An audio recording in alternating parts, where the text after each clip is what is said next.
Halo, selamat pagi. Kita mau siapkan hati kita supaya hati kita boleh sungguh-sungguh kepada Tuhan. Kalau ada HP yang belum di-silent dulu supaya tidak terganggu. Ya, mari kita awali dengan berdoa. Bapa, dalam nama Tuhan Yesus, terima kasih Tuhan atas semua kebaikan Tuhan. Kalau pada pagi ini Engkau masih memberi kesempatan buat kami beribadah kepada Engkau, kami yakin dan percaya kuasa-Mu ada di setiap hati kami, dan kami boleh memuji menyembah-Mu di dalam roh dan kebenaran. Sebab itu Tuhan, beri pada kami kekuatan supaya kami boleh menyenangkan hati-Mu, kami boleh memuliakan nama-Mu dengan sepenuh hati. Oleh sebab itu Tuhan, kami mohonkan kepada Engkau, kuasai hati pikiran kami dengan roh-Mu yang kudus. Terima kasih Bapa, terima kasih. Kami berdoa untuk teman-teman yang belum sempat hadir, biarlah Tuhan hendak sampai di tempat ini dengan baik dan selamat, dan kami boleh bersama-sama memuliakan nama Tuhan. Kuduskan ruangan ini, biarlah kami boleh menyembah dalam Engkau. Terima kasih Tuhan, terima kasih. Kami percaya kuasa-Mu ada di setiap hati kami dan pikiran kami, dan kami boleh menyenangkan hati Tuhan. Segala puji, segala hormat hanya bagi Tuhan. Kami mulai dari awal pertengahan hingga akhirnya, dan di dalam nama Tuhan Yesus Kristus. Haleluya Yesus. Terima kasih Tuhan.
dalam hidup setiap kami.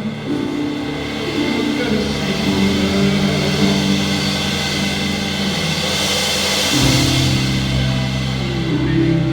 Tinggikan Engkau Tuhan, melebihi segalanya, lebih dalam ku menyembah dalam roh dan kebenaran. Ku tinggikan Engkau Tuhan. Mari Bapak Ibu sekalian yang dikasihi Tuhan, kita sama-sama bangkit berdiri. Lebih dalam ku menyembah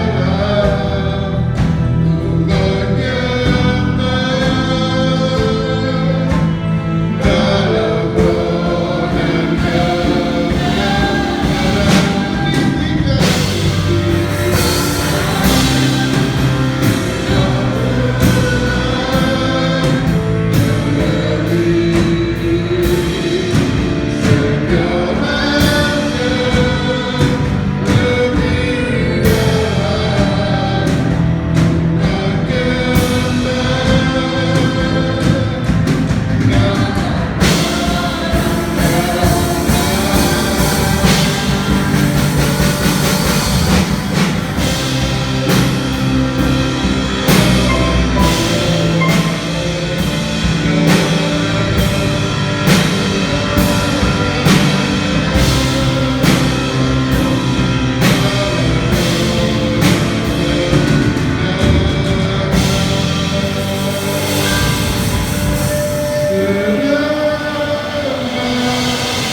terima kasih atas semua kebaikan, dan kami sudah menyembah-Mu. Saatnya sebentar kami memuliakan nama Tuhan. Biarlah kami boleh menyenangkan hati-Mu, bahwa hidup kami terkenan di hadapan Tuhan. Kami mau memuliakan nama-Mu di dalam nama Tuhan Yesus Kristus. Haleluya. Amin. Amin. Puji Tuhan, saudara sekalian yang dikasihi Tuhan. Puji Tuhan.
Puji Tuhan, kita mau siapkan hati kita untuk dengar firman Tuhan. Biarlah firman ini boleh menjadi berita dalam hidup kita. Terima kasih Tuhan.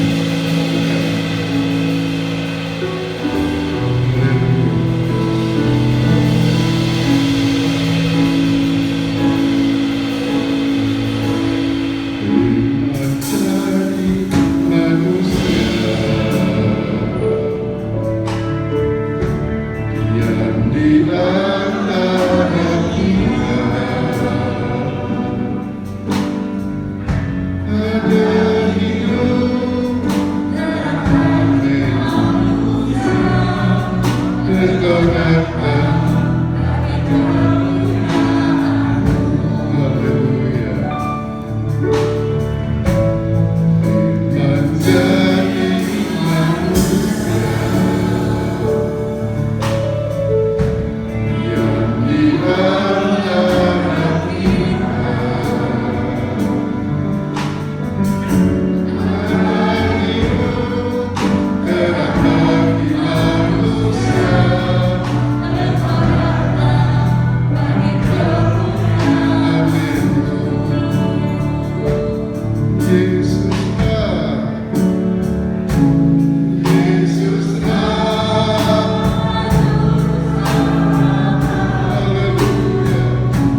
Engkau buka jalan yang baru buat kami, terutama jalan keselamatan telah Tuhan sediakan. Terima kasih Tuhan, sungguh kami bangga dan bersyukur punya Allah seperti Engkau.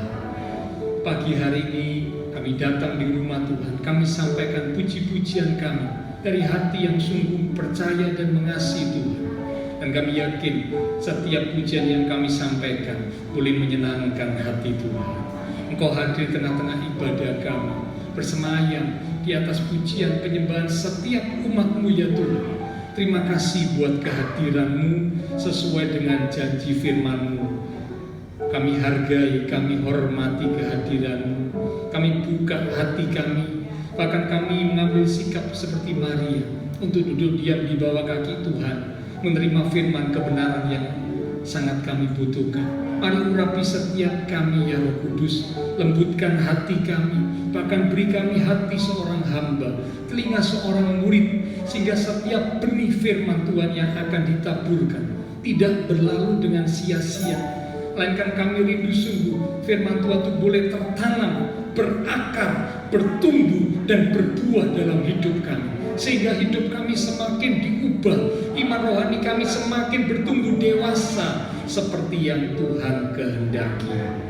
Roh Kudus, urapi pula hamba-Mu yang terbatas, taruh pikiran dan perkataan Kristus pada diri hamba-Mu. Yalah Tuhan yang berkata-kata melalui mulut bibir hamba-Mu, sampaikan sentuhan bagi setiap kami saat ini. Kami umat-umat Tuhan siap untuk menerima. Di dalam nama Tuhan Yesus Kristus, semua yang siap diberkati dengan firman Tuhan bersama kita berkata amin. Sekarang kembali Bapak Saudara. Ya, shalom, puji Tuhan. Tentu kita bersyukur untuk kesempatan yang Tuhan selalu berikan buat kita hingga pagi hari ini pun kita boleh datang di rumah Tuhan, ya. Nah, pagi hari ini kita akan sama-sama belajar kebenaran firman Tuhan. Judul perenungan firman Tuhan pagi ini adalah tentang melewati masa padang gurun. Sekali lagi, melewati masa padang gurun. Apakah yang dimaksud dengan padang gurun? Padang gurun merupakan sebuah tempat yang kering dan gersang. Memang di Indonesia ini jarang, ya, bahkan sulit kita menjumpai daerah yang berpadang gurun. Tetapi di negara-negara tertentu, di benua-benua tertentu, ada tempat atau daerah-daerah yang sebagian besar itu terdiri dari padang gurun, ya. Tapi walaupun kita tidak pernah ke padang gurun, tapi kita bisa membayangkannya. Ya, ketika kita mungkin melihat atau menonton televisi atau mungkin film-film apa yang pernah kita saksikan ketika sebuah kehidupan ada di padang gurun, ya. Nah, kita mulai bisa membayangkan di padang gurun ternyata tantangan, masalah, kesulitan, penderitaan yang dialami oleh seseorang ketika mereka berada di padang gurun itu sungguh besar, ya. Kering, gersang, tandus, mencari air itu sulit sekali, ya. Tiupan angin yang keras tentunya kemudian disertai dengan butiran pasir, ya. Ketika tertiup oleh angin itu kalau siang juga panas terik, kalau malam dingin, ya, menunjukkan sebuah keadaan yang sulit, keadaan yang berat, keadaan yang penuh dengan tantangan. Nah, di dalam kehidupan setiap kita, ya, manusia, termasuk di dalamnya juga Bapak Ibu Saudara saya sebagai umat Tuhan, kita pun ada saat-saat di mana kita akan melewati padang gurun.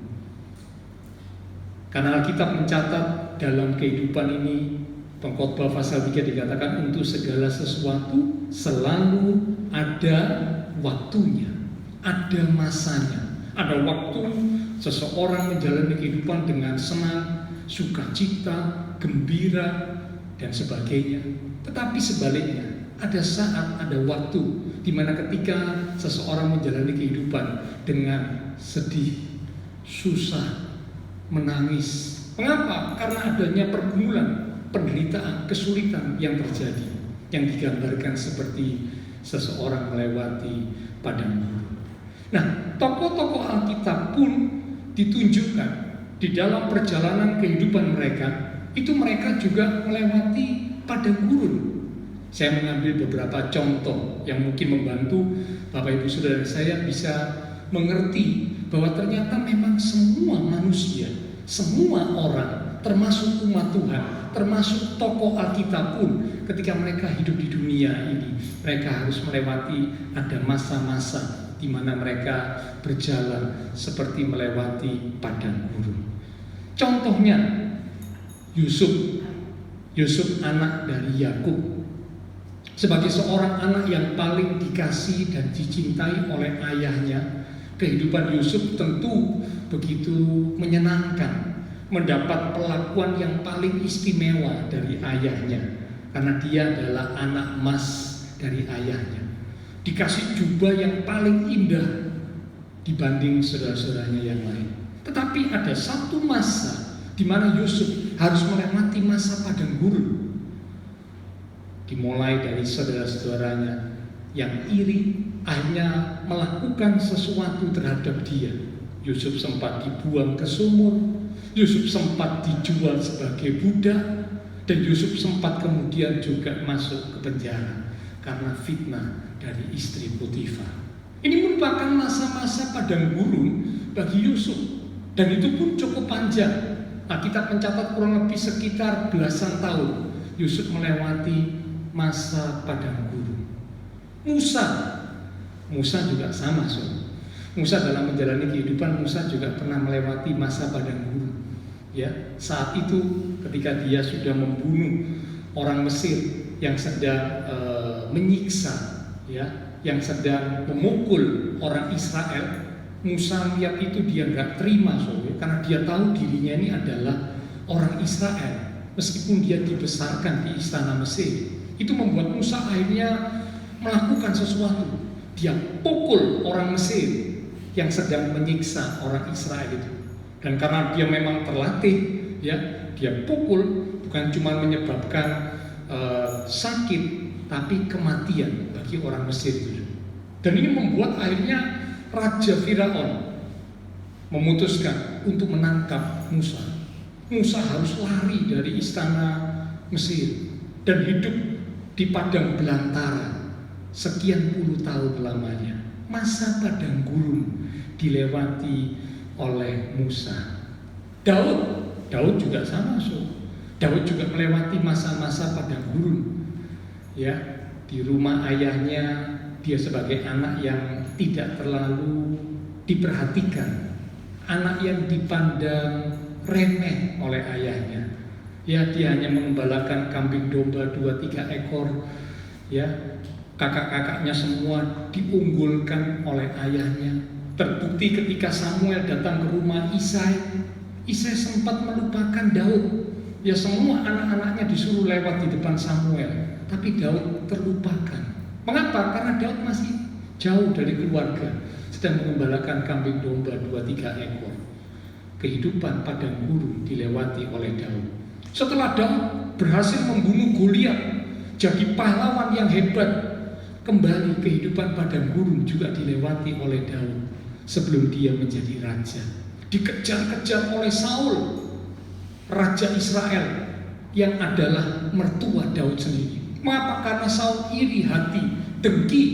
Daud mendapat pujian yang lebih dibanding Saul. Saul marah. Saul ingin membunuh Daud.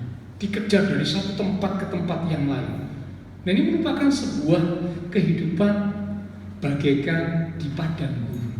Semua orang yang ada di dunia ini, termasuk anak Tuhan, termasuk tokoh Alkitab, semua akan ada waktunya, akan ada saatnya melewati masa kehidupan seperti di padang gurun.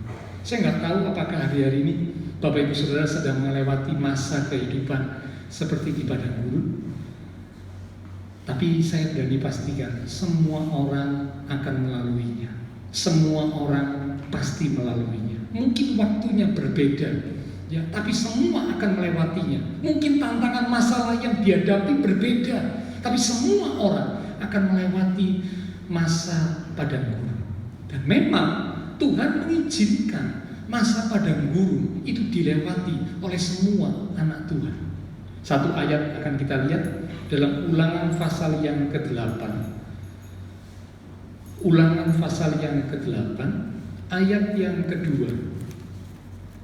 Ulangan pasal yang ke-8 di ayat yang kedua. Saya akan bacakan, demikian firman Tuhan. Ingatlah kepada seluruh perjalanan yang kau lakukan atas kehendak Tuhan Allahmu. Perjalanan yang dilakukan oleh Israel atas kehendak Tuhan. Perhatikan kalimat berikut, di padang gurun selama 40 tahun ini. Jadi Israel melewati padang gurun itu seizin Tuhan, kehendak Tuhan. Bukan mereka melakukan perjalanan dengan maunya mereka sendiri, tidak.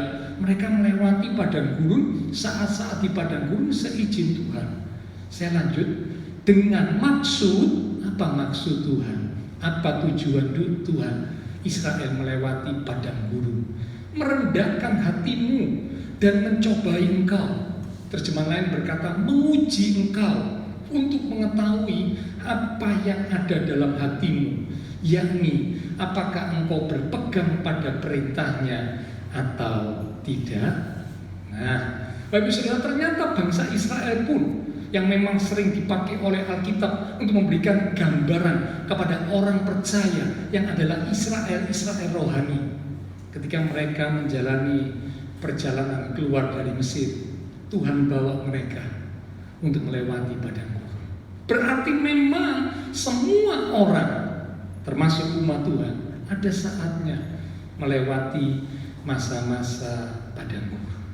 Nah, tetapi yang paling penting adalah bagaimana saat kita melewati masa padang gurun itu, kita bisa melewatinya dengan baik dan kita bisa menggapai, meraih kemenangan setelah kita melewati padang gurun.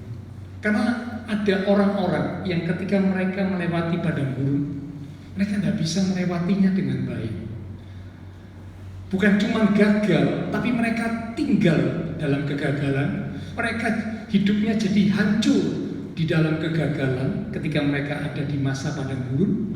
Dan akhirnya mereka benar-benar tidak mengalami kemenangan yang Tuhan janjikan. Hidup mereka hancur dan akhirnya mereka binasa. Ada orang-orang yang seperti itu. Bahkan ada juga anak-anak Tuhan yang kurang di dalam pengertian akan firman, sehingga membuat mereka ketika mereka melewati masa padang gurun, mereka tidak mengalami kemenangan, tapi justru mereka hancur, mereka kalah, mereka binasa. Nah, pagi hari ini saya mengajak Bapak Ibu Saudara, ayo sama-sama kita belajar dari firman Tuhan. Apakah yang harus kita lakukan? Bagaimanakah caranya supaya semua kita yang memang harus melewati masa padang gurun, kita bisa melewati masa padang gurun dengan baik dan kita bisa menggapai, meraih kemenangan yang Tuhan sediakan buat setiap kita umat Tuhan. Ada 3 hal yang harus kita lakukan ketika kita melewati masa padang gurun. Yang pertama, hal yang pertama yang harus dilakukan oleh setiap umat Tuhan ketika berada di masa padang gurun adalah tetaplah bersandar. Sekali lagi, tetaplah bersandar.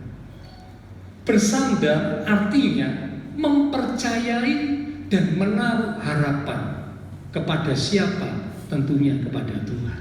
Karena Alkitab berkata, diberkatilah orang yang mengandalkan Tuhan, tetapi terkutuklah orang yang mengandalkan manusia, bahkan yang mengandalkan kekuatannya sendiri.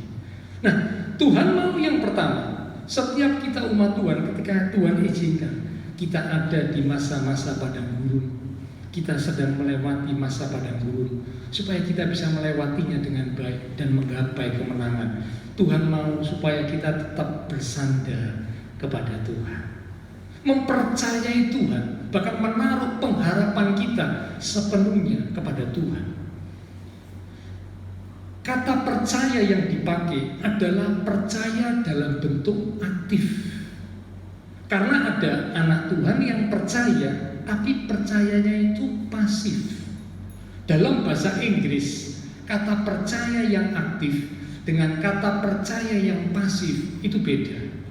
Kalau dalam bahasa Indonesia cuma kata percaya, tapi dalam bahasa Inggris itu beda. Percaya yang aktif itu dipakai kata trust. Sedangkan percaya yang pasif itu dipakai kata belief. Jadi beda. Yang Tuhan mau bukan belief, tapi trust. Sekali lagi, yang Tuhan mau ketika umat Tuhan sedang ada di masa padang gurun, bukan belief. Bukan hanya sekedar percaya tapi pasif, tapi percaya yang aktif. Percaya yang berani mempercayakan hidupnya kepada Tuhan. Percaya yang berani mempercayai akan Tuhan. Itulah percaya yang aktif. Trust. Kenapa kita menaruh harapan?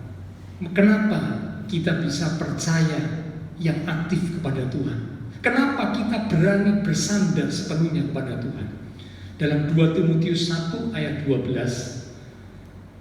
2 Timotius pasal yang pertama di ayat yang ke-12, demikian firman Tuhan.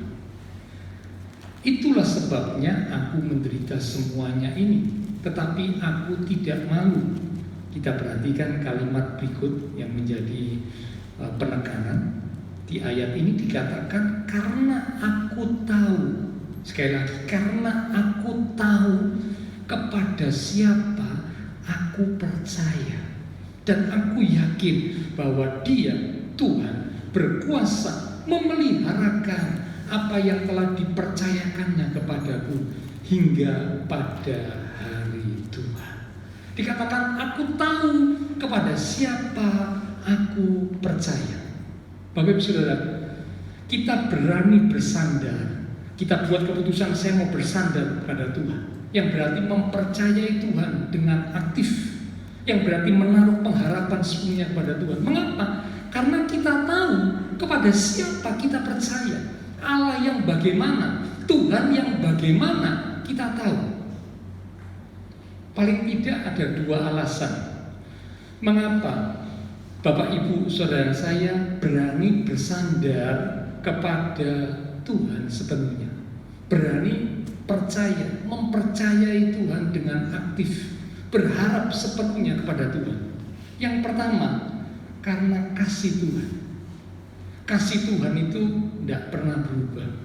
Kalau kasih manusia bisa berubah.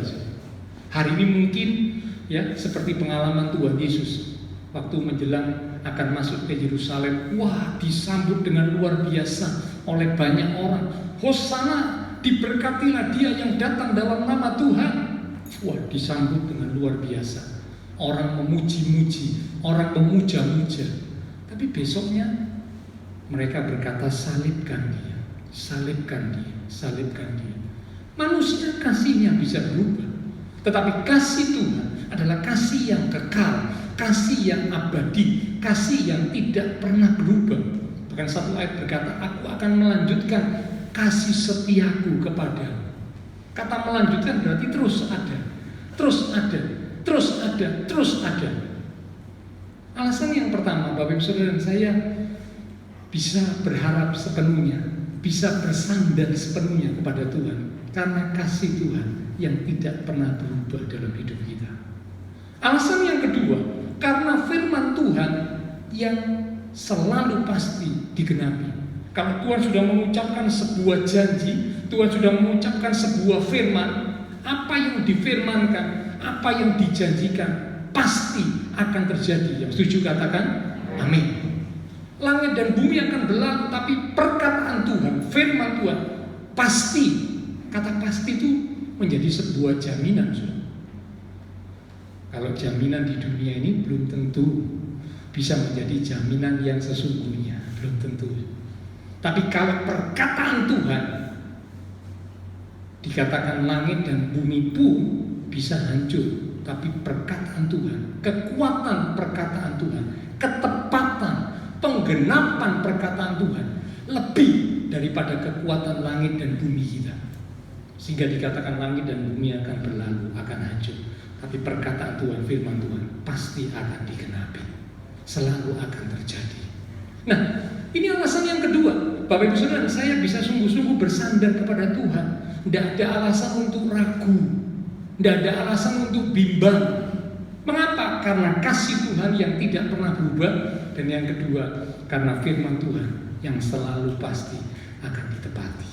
Jadi inilah alasan mengapa kita bisa sepenuhnya percaya dengan aktif, menaruh harapan sepenuhnya kepada Tuhan, bersandar kepada Tuhan.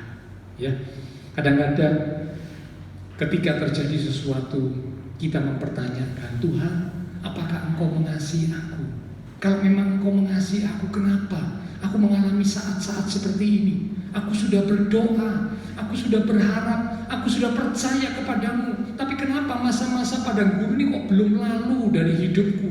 Bahkan padang gurunnya semakin berat, semakin kelam, semakin sulit. Mengapa?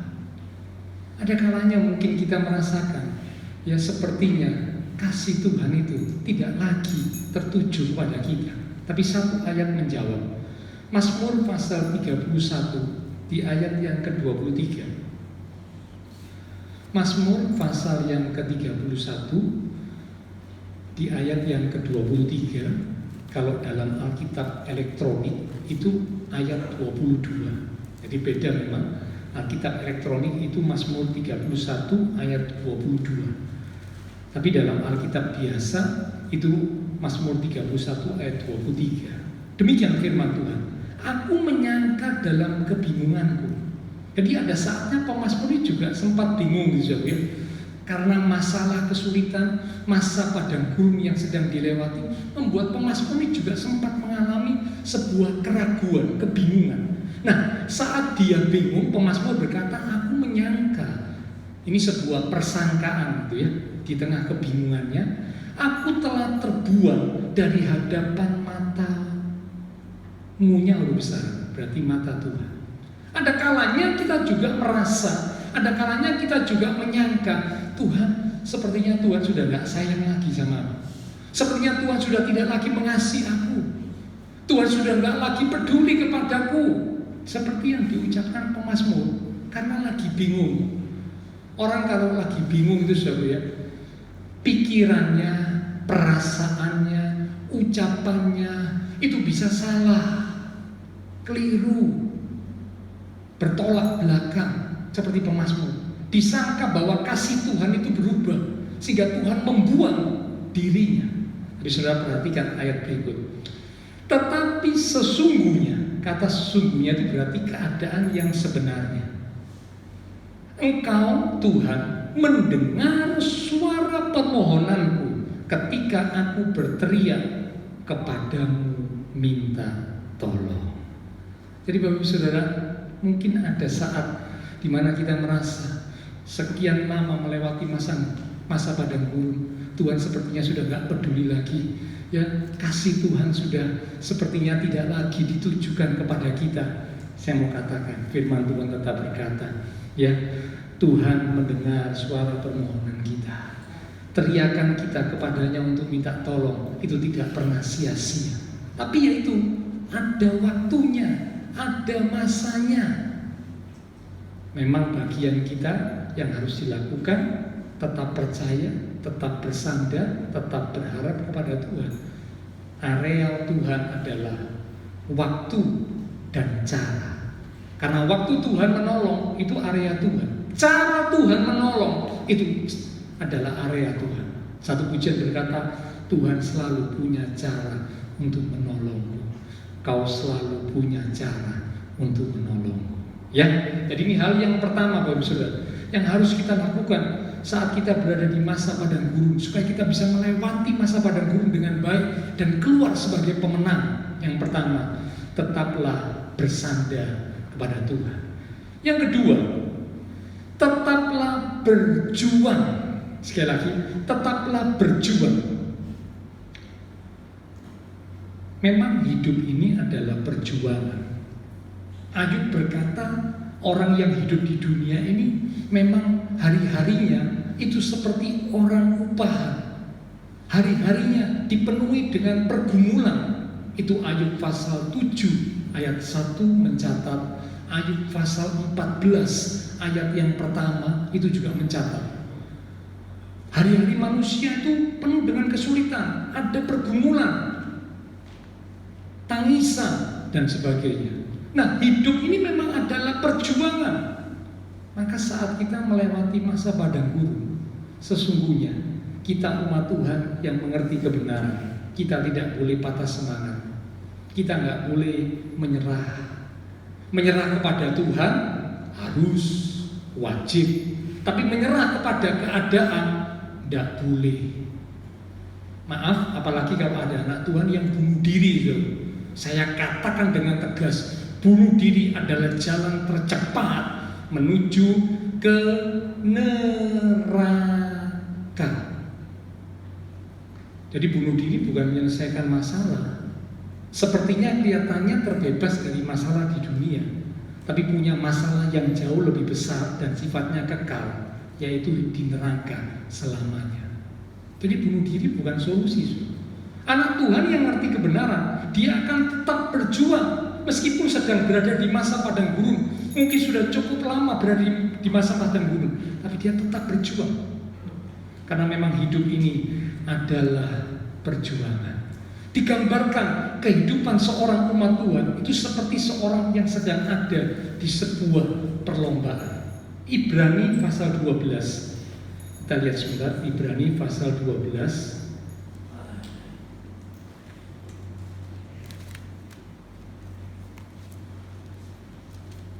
Ibrani pasal 12 di ayat yang ke-1 mulai sampai dengan ayat yang kedua. Demikian firman Tuhan. Karena kita mempunyai banyak saksi bagaikan awan yang mengelilingi kita, marilah kita menanggalkan semua beban dan dosa yang begitu merintangi kita. Kita perhatikan kalimat yang berikut, dan berlomba dengan tekun dalam perlombaan yang diwajibkan bagi kita. Kata perlombaan yang diwajibkan berarti setiap orang, setiap anak Tuhan harus masuk dalam gelanggang perlombaan ini. Kehidupan di dunia seperti sedang mengikuti sebuah perlombaan. Berarti di dalamnya ada sebuah perjuangan. Itulah sebabnya dikatakan hidup ini adalah perjuangan. 2. Marilah kita melakukannya dengan mata yang tertuju kepada Tuhan Yesus, yang memimpin kita dalam iman dan yang membawa iman kita itu kepada kesempurnaan, yang dengan mengabaikan kehinaan tekun memikul salib ganti sukacita yang disediakan bagi Dia yang sekarang duduk di sebelah kanan tahta Allah. Dikatakan kehidupan setiap umat Tuhan digambarkan seperti seorang yang sedang mengikuti perlombaan. Perlombaan apapun, selalu setiap pesertanya harus berjuang. Kalau dia ikut perlombaan dengan baik, dengan sungguh, maka harus berjuang. Kalau tidak berjuang, itu namanya bukan peserta lomba yang baik. Dia cuma sekedar ikut-ikutan. Tapi peserta lomba yang baik, dia akan berjuang. Mulai dari dia mempersiapkan diri sampai saat dia ada di arena pertandingan, perlombaan, dia berjuang dengan sungguh. Hidup anak Tuhan digambarkan seperti seorang mengikuti perlombaan, berarti ada perjuangan. Yang kedua, sikap seorang anak Tuhan ketika ada di masa padang gurun, tetaplah untuk berjuang. Jangan menyerah, jangan putus asa, jangan patah semangat, jangan mundur, teruslah untuk berjuang. Karena setelah kita bersandar pada Tuhan, maka Tuhan mau yang kedua, lakukan apa yang jadi bagian kita. Bukan cuma bersandar dan percaya, tapi ada hal yang harus kita lakukan yang jadi bagian kita. Memang hidup ini adalah perjuangan. Memang di dunia ini adalah masa-masa di mana kesulitan harus dialami oleh semua orang, termasuk anak Tuhan. Maka kita umat Tuhan harus tetap untuk berjuang. Yang ketiga, yang terakhir, setelah yang pertama kita tetap bersandar kepada Tuhan, yang kedua kita tetap untuk berjuang, yang ketiga, yang terakhir, tetaplah untuk bertahan. Sekali lagi, tetaplah untuk bertahan. Ada saatnya di mana kita sudah bersandar kepada Tuhan dengan sungguh.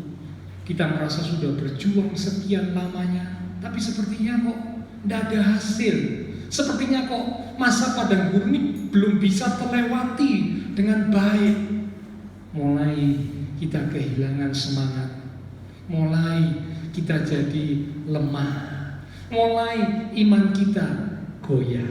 Yang ketiga, Tuhan ingatkan supaya kita bisa melewati masa padang gurun dengan baik dan keluar sebagai pemenang, tetaplah untuk bertahan.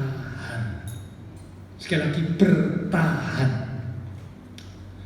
Dalam bahasa Alkitab, kata bertahan seringkali digunakan dengan kata bertekun. Ya. Kata bertahan itu seringkali digunakan dengan kata bertekun. Jadi bertahan ataupun bertekun ini adalah dua kata yang sama. Dan Alkitab sering menggunakan kata bertahan itu dengan kata bertekun. Roma pasal 5 di ayat yang ketiga sampai dengan ayat yang kelima. Mari kita lihat sebentar sebagai ayat-ayat yang hampir terakhir. Roma pada pasal yang kelima di ayat yang ketiga sampai dengan ayat yang kelima. Bagian A, ya. Demikian firman Tuhan. Dan bukan hanya itu saja, kita malah bermegah juga dalam kesengsaraan kita. Loh, dalam kesengsaraan, dalam masa padang gurun kok bermegah? Aneh ini, saudara ya. Tapi mengapa Rasul Paulus menuliskan kepada jemaat di Roma supaya umat Tuhan bermegah dalam masa sengsara, dalam masa padang gurun? Lihat kalimat berikut. Karena kita tahu bahwa kesengsaraan itu menimbulkan ketekunan. Kesengsaraan menimbulkan ketekunan. Dan ketekunan menimbulkan tahan uji. Dan tahan uji menimbulkan pengharapan. Dan pengharapan tidak mengecewakan. Mengapa? Karena pengharapan kepada Tuhan selalu tidak pernah mengecewakan. Dia Allah yang tidak pernah mengecewakan kita. Ya, satu pujian berkata, tak pernah kecewa mengiring Tuhan Yesus. Nah, Bapak Ibu Saudara, ternyata bermegah dalam masa padang gurun, dalam penderitaan, kesengsaraan, itu alasannya karena kesengsaraan itu akan membuat umat Tuhan jadi punya ketekunan, jadi punya ketahanan, bisa bertahan. Tekun menghasilkan tahan uji. Militan, tahan banting. Kalau saudara punya barang sesuatu, saya yakin saudara pasti senang kalau punya barang yang kuat, tahan banting, militan. Contohnya, saudara punya kendaraan sepeda motor. Yang satu sepeda motornya tampilannya cantik, manis, bagus, ya, tapi tidak tahan banting. Dipakai sebentar sering rewel, dipakai sebentar sering ngalami gangguan. Nanti mesinnya, nanti apanya, gangguan terus. Yang satu sepeda motornya tampilannya nggak terlalu bagus, tampilannya sederhana. Tapi tahan banting, ya, melewati medan-medan yang sulit, melewati ada genangan air saat banjir dalam batas yang wajar, sepeda motornya tetap jalan terus. Saya yakin kalau saudara suruh milih, saudara pasti setuju dengan saya. Kita lebih pilih yang tahan banting. Apa gunanya punya yang tampilannya bagus dan cantik, tapi tidak tahan banting, tidak tahan, ya, sebentar saja mengalami gangguan. Tapi mungkin tampilannya sederhana, tapi ya tahan banting, tahan uji, militan. Wah, itu yang kita suka. Tuhan juga sama. Tuhan rindu untuk mendapatkan umat Tuhan yang militan, umat Tuhan yang kuat, umat Tuhan yang tahan uji. Dan itu hanya bisa terjadi ketika umat Tuhan melewati masa padang gurun. Mereka tetap bertahan, mereka tetap bertekun di dalam iman kepada Tuhan Yesus. Mereka tidak menyerah, mereka tetap bertahan di dalam kepercayaan, dalam pengharapan, di dalam perjuangan bersama dengan Tuhan. Mereka tetap bertahan. Dan orang yang bisa tetap bertahan, bertekun, oh itu hasilnya luar biasa. Satu ayat yang terakhir kita baca dalam kitab Ibrani pasal yang ke-10, di ayat yang ke-35 sampai dengan 36. Setelah ini pelayan Bimba silakan kembali maju ke depan. Ibrani 10 ayat 35 sampai dengan 36. Demikian firman Tuhan. Sebab itu janganlah kamu melepaskan kepercayaanmu, karena besar upah yang menantinya. Sudah perhatikan ayat yang berikut. Sebab kamu yaitu Bapak Ibu Saudara dan saya sebagai umat Tuhan ada di dalamnya, memerlukan ketekunan, bertahan, bertekun, supaya sesudah kamu melakukan kehendak Allah dengan tekun, kamu memperoleh apa yang dijanjikan itu. Amin. Dikatakan memerlukan ketekunan. Semua umat Tuhan, Tuhan inginkan memiliki ketekunan, karena ketekunan adalah sesuatu yang penting buat umat Tuhan. Kalau kita mau mendapat janji Tuhan, kita mau menggapai kemenangan setelah melewati masa padang gurun, maka tidak ada jalan lain kecuali tetap bertahan, tetap bertekun di dalam Tuhan. Mari kita akan sama-sama datang kepada Tuhan. Lewat satu pujian kita akan katakan, sering ku tak mengerti jalan-jalan Tuhan, bagai di padang gurun yang sulit, sukar, tapi aku tetap percaya karena Tuhan selalu menyediakan yang terbaik buat aku. Sering ku tak mengerti jalan-jalan-Mu Tuhan, bagai di belantara yang tanpa seribu tanya, namun tetap percaya jejak Tuhan sungguh. Sekali lagi, sering ku tak mengerti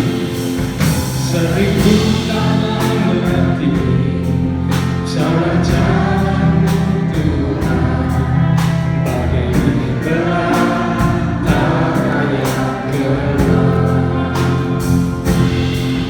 tanpa seribu tanya, namun tetap percaya jejak Tuhan sungguh. Ajarku memahami semua yang Kau ingini, agar hidupku puaskan hati-Mu. Bagimu aku rela sepenuh hati menghamba, serahkan diri ke nanti karya. Ajarku memahami semua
bagimu aku rela sepenuh hati menghamba, serahkan diri ke Nabi, serahkan diri ke Nabi karyamu, serahkan diri ke Nabi karyamu. Mari tujuh kita berikan tepuk tangan sorak-sorai bagi Tuhan Allah kita. Sungguh indah rencana membuat setiap kami.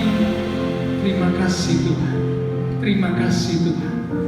Pagi hari ini firman Tuhan kembali datang kepada setiap kami, karena Engkau mengasihi kami.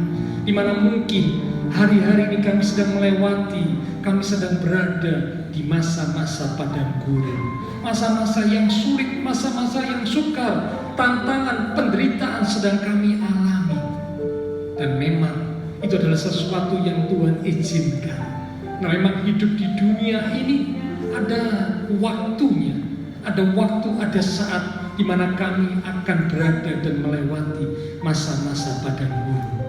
Tapi firman Tuhan datang kepada kami, berkata-kata kepada setiap kami, supaya kami bisa melewati masa padang gurun dengan baik dan keluar sebagai pemenang.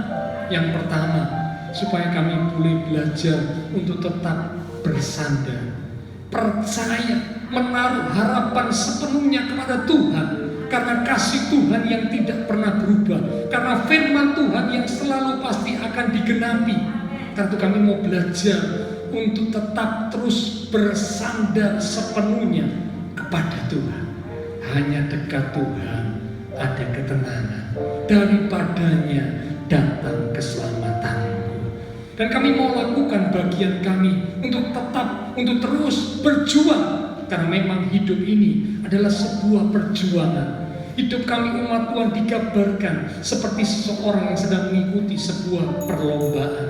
Ada perjuangan, ada upaya yang harus kami lakukan.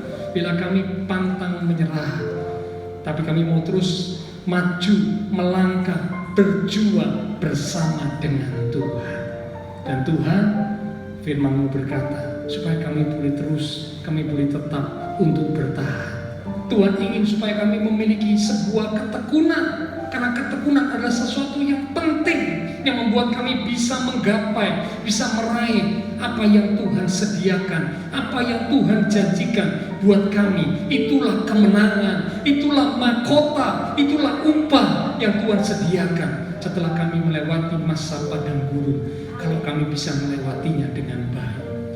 Hamba terbatas untuk berkata dan menjelaskan, tapi Roh Kudus, Engkau yang akan berkata-kata lebih lanjut kepada setiap kami umat Tuhan yang hadir pagi ini, sehingga kami tidak kalah, kami tidak menyerah, kami tidak putus asa saat kami berada di masa-masa padang gurun, tapi kami boleh melewati dan menjalaninya dengan baik dan keluar sebagai pemenang. Kami boleh melihat kemuliaan, keajaiban, kuasa, mujizat, janji Tuhan yang disediakan bagi kami alami dalam hidup kami masing-masing.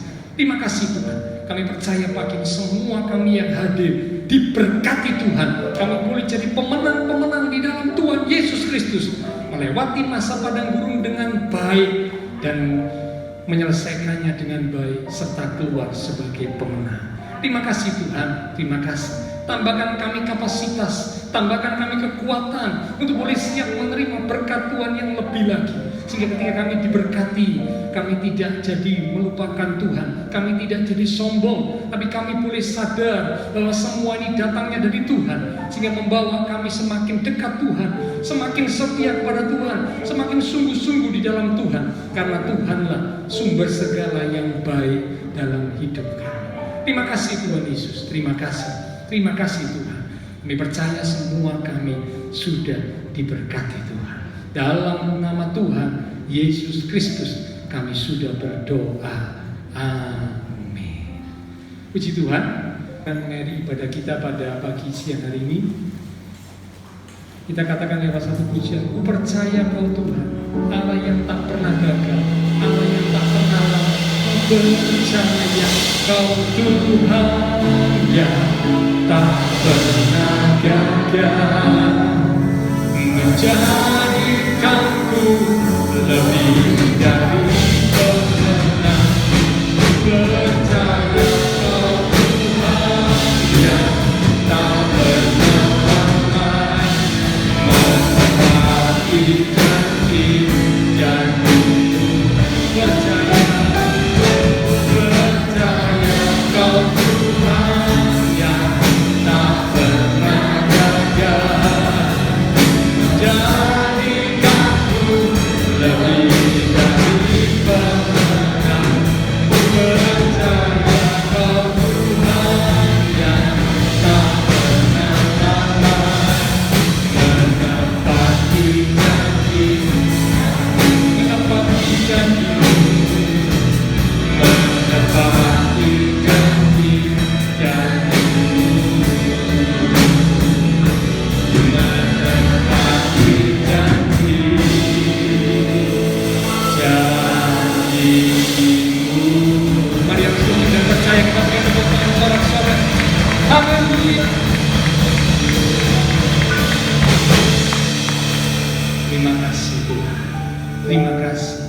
Kami yakin, kami percaya bahwa Engkau Allah yang tak pernah gagal. Engkau Allah yang tak pernah lalai. Terima kasih Tuhan. Biarlah iman percaya kami tetap teguh, bahkan semakin teguh di dalam Engkau. Kami percaya pertolongan, kemuliaan, kuasa akan Tuhan nyatakan bekerja dalam kehidupan setiap kami umat-umat-Mu yang tetap percaya, yang tetap berteguh, yang tetap setia sampai pada akhirnya. Terima kasih Tuhan Yesus. Kami berdoa buat teman-teman seiman kami yang tidak bisa hadir, untuk mereka-mereka yang sakit, untuk anak Marcel dan anak Sio yang sakit, teman-teman seiman kami juga yang baru divaksin, tubuh mereka kurang sehat. Kami berdoa lewat tempat ini, dalam kuasa Tuhan yang ajaib menjamah, pulihkanlah kekuatan, kesehatan, kesembuhan di dalam nama Tuhan Yesus Kristus. Oleh bilur Tuhan Yesus, teman-teman seiman kami yang sakit, mereka yang ada dalam keadaan yang lemah, Tuhan kuatkan, Tuhan sembuhkan dalam nama Tuhan Yesus Kristus. Oleh bilur Tuhan Yesus, mereka disembuhkan. Terima kasih Tuhan. Tantangan masalah pergumulan yang sedang dihadapi ialah tidak membuat umat-Mu menjadi mundur, menjadi patah semangat, tapi mereka boleh tetap percaya, menaruh pengharapan kepada Tuhan, berjuang bersama dengan Tuhan, dan tetap bertahan, bertekun. Kami yakin janji Tuhan yang disediakan itu akan terjadi, tergenapi dalam kehidupan setiap umat-umat-Mu. Terima kasih Tuhan. Semua yang sudah melayani, persembahan yang akan dipersembahkan, dana yang diberikan untuk teman-teman seiman gereja Tuhan yang ada di NTT, Kupang. Oh Tuhan, Engkau Allah sumber segala berkat yang akan membalas, memberkati kembali, berlipat kali ganda. Pakai hidup kami untuk boleh lebih lagi memuliakan Tuhan. Terima kasih Tuhan Yesus, terima kasih. Terima kasih Tuhan. Kami berdoa memberkati bangsa negara kami Indonesia, bahkan atas pemimpin-pemimpin bangsa kami. Berikanlah hikmat Tuhan atas setiap mereka. Oh, kuasai hati pikiran mereka dengan roh takut akan Tuhan, sehingga mereka boleh menjalankan tugasnya dengan baik dan benar. Setiap keputusan yang mereka buat ialah itu seturut dengan apa yang Tuhan kehendaki. Kota kami Surabaya dalam perlindungan Tuhan, maka tetangga lingkungan sekitar gereja Tuhan, Tuhan berkati mereka sekalian. Terima kasih Tuhan. Memberkati setiap jemaat Tuhan yang berulang tahun sepanjang minggu ini, bahkan memberkati setiap jemaat Tuhan di dalam iman rohani, di dalam kehidupan keluarga rumah tangga, pekerjaan, studi. Tuhan berkati. Biarlah setiap apa yang dikerjakan umat-Mu, mereka boleh tetap percaya dan mengandalkan Tuhan, sehingga apa yang mereka kerjakan dibuat Tuhan menjadi berhasil. Tuhanlah yang dipermuliakan. Sebentar kami akan berpisah satu dengan yang lain. Lindungi, sertai dan hantar kami sampai kami tiba di tempat tujuan kami masing-masing dengan selamat. Bapak, Ibu, Saudara yang dikasihi Tuhan, mari bersama kita akan pulang kembali dalam keluarga, rumah tangga, pekerjaan, studi, dengan membawa berkat anugerah, damai, sukacita yang melimpah dari Allah Bapa Surgawi, kasih Tuhan Yesus Kristus, dan persekutuan dengan kuasa Roh Kudus yang terus mimpi menuntun langkah kehidupan setiap kita. Itu terus kita sekalian mulai pagi ini sampai Maranatha, Tuhan Yesus datang kembali. Di dalam nama Tuhan Yesus Kristus, semua yang percaya diberkati Tuhan. Mari bersama dengan iman kita berkata, amin. Haleluya. Sampai berjumpa pada minggu